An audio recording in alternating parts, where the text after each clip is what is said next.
Hey everybody, Kowalski here, checking out our hashtag Star Trek Discovery Discussions videos. Today, of course, we're going to be talking about my review for the Season 3 finale episode. Let's do it. So this might be one of the more challenging episodes to review for this year. Typically when I have some issues with the episode, it's essentially structural issues and maybe some plot issues and stuff like that that kind of don't really super duper add up, and there's kind of a bit more of an objective look to the issues that I have. This one is rather tough because while it does have some kind of, just generic Star Trek Discovery problems, which all of these shows kind of have for some kind of reason, a lot of my beef with this episode is really just personal, and it's really kind of opinion-based, and just I don't like what they did, not so much that it was done wrong. And so it's been a little bit of a challenge for me to separate those two kind of essentially emotions and kind of thought processes so I can really focus on reviewing the episode as it was and not so much allowing my personal viewpoints of what I think should have happened get in the way of the review, which is challenging. And I'm going to talk about the thing that really bugs me, but I just wanted to kind of get that out there because I feel a certain kind of way about this episode, but that doesn't necessarily mean the episode itself was structurally bad. It's just, I don't know if I would have went about it in the same way that they did. The big thing, obviously, that happened in this episode is the resolution of the burn, the resolution of the Osiris situation, and the resolution of essentially Michael Burnham's character arc for really this whole season and kind of seasons 1 and 2. And I will give this episode a lot of props for the fact that the majority of the plot threads that were present inside of Discovery Season 3 were resolved in this season finale. This isn't like a Picard situation where half of the very important plot threads magically get dropped halfway through the finale and then we never go back to any of them, and there's still a lot of super big lingering questions as to what the hell it is that's going on, and they just cut to black. So this episode didn't do that, which I appreciate, the fact that they really did put a nice little bow on it and really set them off onto this fun, wacky adventure set up for season 4 where they're going to be jumping around and doing different things with Federation member worlds. I think that overall my plot predictions were, pretty good. I think I nailed down essentially what was going on with the Su'Kal situation and the burn. There was a few different format changes for my theories in regards to what the resolution was with, Osira and the Emerald Chain and how that kind of panned out, which we'll kind of get into some of those structural things here in a bit.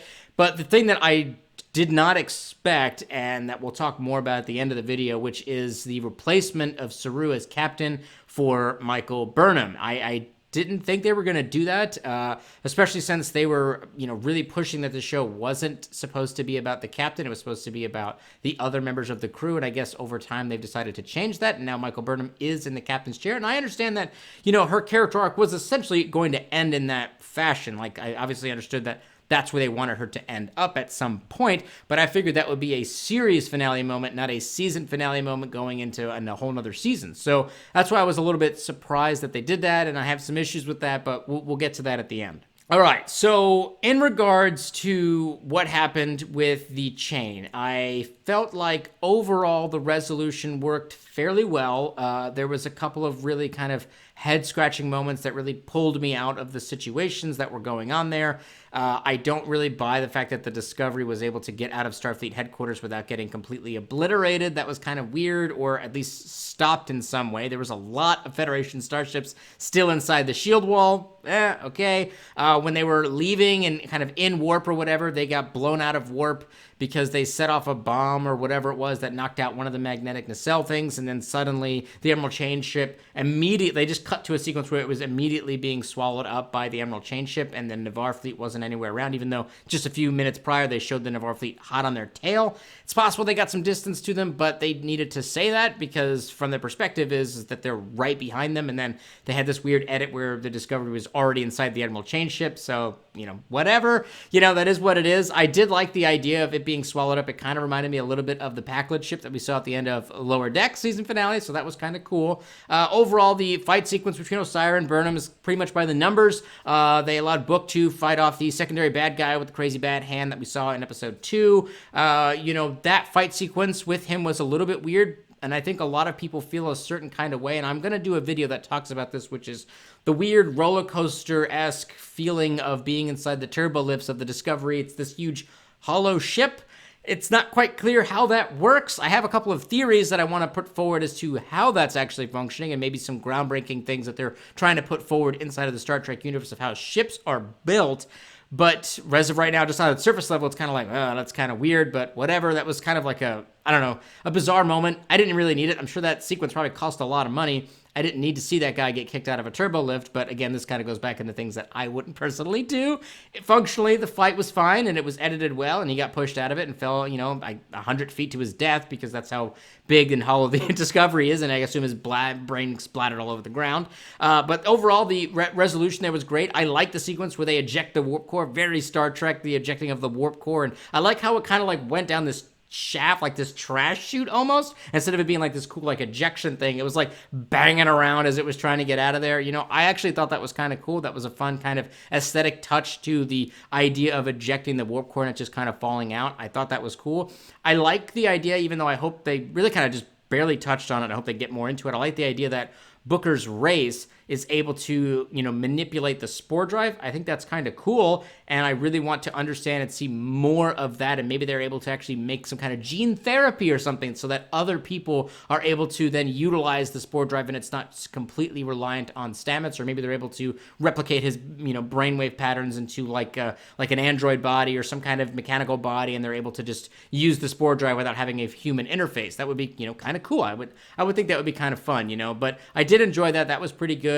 Overall, the situation with Vance and kind of letting them go, I think that's, again, it's tactically not good. I don't think it was a very well-written sequence, but it is what it is. I wouldn't necessarily have done it that way, but it did not make sense. It fit within the structure of the show and stuff like that, and everything did make sense there. The thing that really took me out of it, kind of a big moment there, which is the idea that some of the bridge crew members with Tilly and company and the Zora Dots, they were running out of oxygen on the second half, the lower half of the entire ship. The saucer section had air. The second, the whole bottom half of the ship did not have air. They were slowly releasing the oxygen, I guess. Obviously, to build tension, if she really wanted to kill them immediately, she would have just, vented everything and they would have all died, but whatever. She wanted to slowly kill them, and they were slowly running out of oxygen, but they only had one oxygen mask, which was very strange. I don't know why they only had one oxygen mask, or why they didn't try to jump into a turbo lift or jump into that weird hollow space inside the Discovery, which seems to have air because nobody else was impacted by the lack of oxygen inside the hollow space. I don't know why they didn't find some exosuits to put on and then use those to kind of get around the Discovery. That would have been a fun way to show off some cool new exosuits from the future. I don't know why they didn't do that. That part of it was kind of dumb. That was a really silly way to kind of build the tension with that team. And then they came up with a really bizarre reason that the Zora Dots couldn't plant the bomb, and then they had to do it, and then they were kind of setting up so that one of the characters was going to die, and then they didn't die, and then they were all going to die, and then none of them died, and the Zora Dot was going to die, and then the Zora Dot didn't die, so nobody died. So, it is what it is. I feel like that was a bit of a weak explanation, but at least they bothered to put a line in there as to why they couldn't do it. Whether or not it makes sense is an entirely different matter. But yeah, the whole oxygen situation really doesn't make any sense, especially since after, Burnham gives the message to Tilly about blowing apart the nacelle thing, her and Booker get in the turbo lift, and then she's going to the computer core, which is in the lower part of the ship.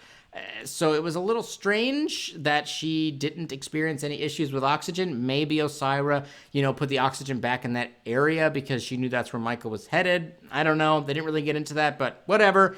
They kind of left that part out of it, but the oxygen situation definitely kind of like pulled me a little bit out of it. One of the big things I did like was the idea that the Navarre fleet did show up. I thought we were going to get more of the, friends we made along the way show up, like the Trill and the Earth Defense Fleet, which they kind of referenced them quite a bit at the end of the episode, obviously when they were doing their big rows. And I just thought it would be better if they showed up. I am kind of bummed that we didn't get to see any of the Navarre fleet ships. Not really. Like, they were just kind of like, again, like in shaky cam and warp speed, and they were super dark, so we don't really know what they look like. Hopefully we'll get some fun concept art or official art released here shortly so we can actually see what those ships look like. I would have liked to have seen a sequence where maybe Gabrielle Burnham, Michael Burnham's mom, was present and said something. I'm assuming there was probably just some scheduling conflict with getting the actress back on set in order to do that.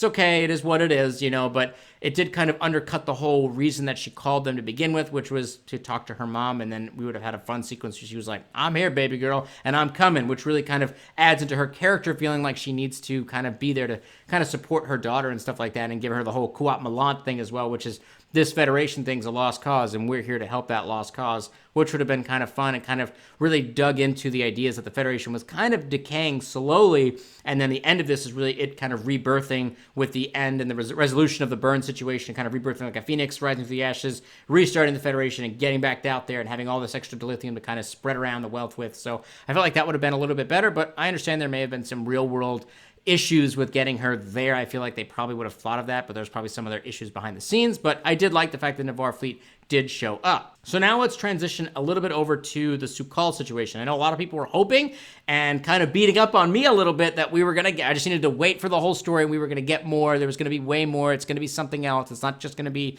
him kind of, screaming or, expressing a serious amount of emotion, anger, angst, or whatever that caused the burn, and really we didn't. I think the only addition really to it is that the key element is him being on that specific planet and then creating some kind of subspace frequency that dilithium has. I'm not a scientist guy there. Hopefully Trek Yards will have some more information on there. I don't know. Somebody else may have some more of a breakdown on how dilithium works through a subspace frequency thing. But the idea is that as long as he's, essentially from what I gather, as long as he's not on that planet and he screams, it shouldn't be that big of a deal. It's something to do with the reverberations around that much dilithium, which causes it to kind of, expand out exponentially. So removing him from there should be good. And then I think, Culber was kind of alluding to the fact that he was like, well, we're also going to probably hopefully fix you up a little bit so you're not, potentially dangerous at all, So yeah, that is what it is. I'm going to be doing a full breakdown of the concept of the burn and then the entirety of season 3 separately later on. I feel like these two things really need to be broken apart, I should say, because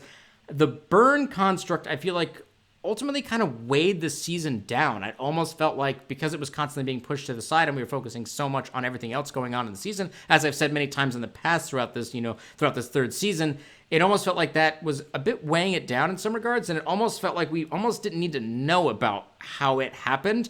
Maybe they already had the answer, and the focus was just on the Discovery essentially just rebuilding the Federation and them figuring out how to work in the future, and we didn't really need this other mystery box, because ultimately the mystery box was kind of a letdown. I understand that they probably were trying to temper themselves down a little bit so that it wasn't like this big, grand, crazy thing, because a lot of the criticisms they've had in the past is that Discovery's always dealing with these big universe-ending crazy constructs or whatever, so this one was a little bit more toned down, but the way that they built it up, it did feel like a little bit of a letdown that was it, and that also there was no way to theorize that. None of the fun theories and fun ideas that people had, not just myself, but a lot of Trekkies had along the season, were able to pan out because they just kind of pulled out, the burn construct and it being Su'Kal like almost out of the blue. So there was just kind of a bit of a disconnect with how that executed. So when I do my breakdowns, I'm going to talk about the burn separately from the rest of the season, because I think that's important, because there's almost two different things kind of going on throughout the season. So that's what I'm going to be doing in the future. But ultimately, we got our resolution. We got Su'Kal off the planet. We had Gray actually physically being there because the Holo program decided to showcase what Gray looks like, which I think is definitely going to be something that is going to be a thing probably in the future with Discovery. They're probably going to figure out a way to physically represent Gray, so it's not just in Adira's mind / symbiote. I think that'll be fun. I thought like all of them kind of interacting together was fun. I can't wait for Stamets to also kind of be the dads of these two, young kids, and they're not kids essentially, but these young folks, kind of being mentors and leaders and guiders for that couple and for them in general. I think that'd be a lot of fun, and I'm looking forward to seeing that relationship kind of play out in the next season. So I think they're alluding to that quite a bit. I did like the fact that at the end, Gray was kind of like, I really don't want to leave. This is kind of cool. This kind of sucks. And, Culber being very, very supportive. He's been very supportive the whole season. He's been very, very understanding, and I like him being like really the ship's counselor in a lot of ways. I like how he's stepping into that role, and I think he should stay in that role, and hopefully they don't veer off of that and they dig more into that in the fourth season. So we got kind of a resolution there with their little bit of a crisis, and they're going to figure that bit out there later on.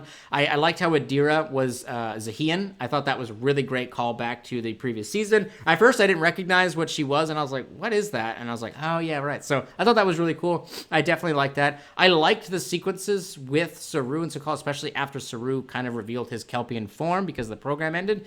I felt like those were very emotionally impactful moments, and I thought they connected really well. So now we got to talk about the end, and this is where I am struggling with this. Saru is likely to say, it's comfortable for me to say, Saru's my favorite character on Discovery.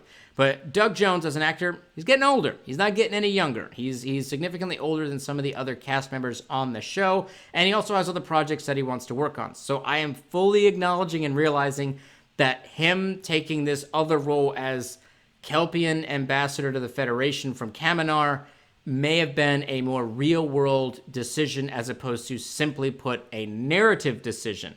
I understand that totally, but it still hurts that in order to get Michael Burnham into the chair of the Discovery, they had to sideline the Saru character to being a caretaker and this ambassador role, but we didn't really see him doing too much of that. It wasn't built up in that way.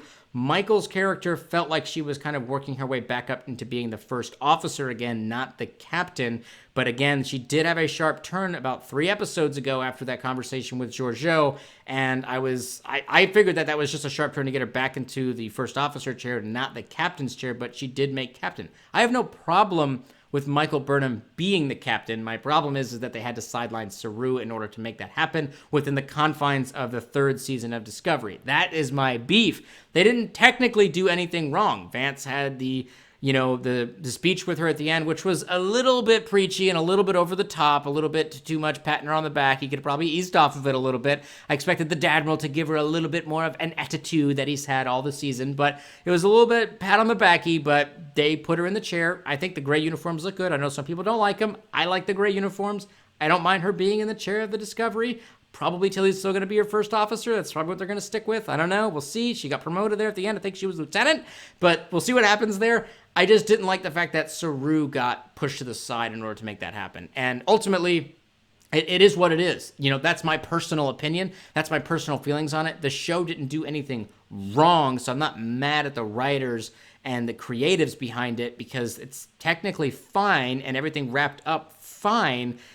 But I just don't like how they did that. And it's hard. It's really hard to separate those feelings.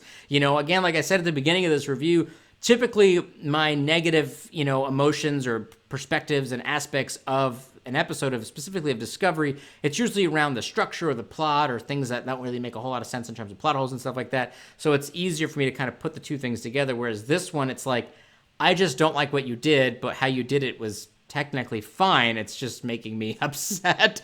But it is what it is. I do really feel like that they didn't potentially build up to this, and I do really feel like perhaps there's some real-world reasons why Doug Jones is stepping aside, because there's no real room for him to come back on full-time at this point. It really doesn't appear to be any situation that he could. I imagine he's going to be regulated to a situation similar to that of the Admiral throughout the season, which is where he's sometimes involved and he's sometimes there, and then sometimes they're with him in person, and sometimes he makes like a quick house call for a couple minutes at the beginning and end of an episode, and then that's it. I feel like that's how they're going to bring his character back. I don't think he's going to be full on inside of every episode like he's been in the past. It is what it is. It is confirmed that Doug Jones, he has confirmed it himself, that he is up there filming season 4, so he is in the 4th season. He's doing something, and maybe we're going to see some really fun Federation Council stuff. That would be awesome, but I'll get to my season 4 theories in another video, but that's how I feel in regards to the Saru situation. Overall, my feelings on this episode, as a regular old episode, I felt like it was fine. It had the normal amount of Discovery kind of nonsense happening where they were jumping through plot threads and plot holes and things like that didn't really make a whole lot of sense, and a little bit of conveniences there, but it is what it is. It's, that's what we've got from this show. And that's not to say other Star Trek hasn't had the same problems, but that's kind of what we expected. It's on the same level, and it had its ups and it had its downs. I think as a season finale, I think it was effective with wrapping all the plot threads up, but I'll get more into whether or not this season and really the finale itself and the whole thing capping off actually did the right things here and officially grew its season 3 beard and got out of the terrible twos of the Star Trek, franchise situation where they always have the first 2 seasons being the roughest. So I think the episode itself seemed fine. It wasn't mind-blowing or anything like that. It ended the season and we've moved on to something new. All right, guys and gals, I did ramble on a lot for this episode because there's a lot to talk about, and I had a lot of emotions to share with it. But I am, of course, curious to hear what you guys and gals thought about this episode and what you thought about my thoughts about this episode. Get your comments up down below so we can get that conversation started. And while you're down there, if you enjoyed this video, please remember to like and subscribe to the channel. It absolutely helps us here and allows you to stay up to date with all the latest Star Trek news, reviews, movie discussions, podcasts, and much, much more for the Star Trek universe. Thank you guys for checking out this video, and I look forward to getting the conversation started. Live long and prosper, my Trekkies!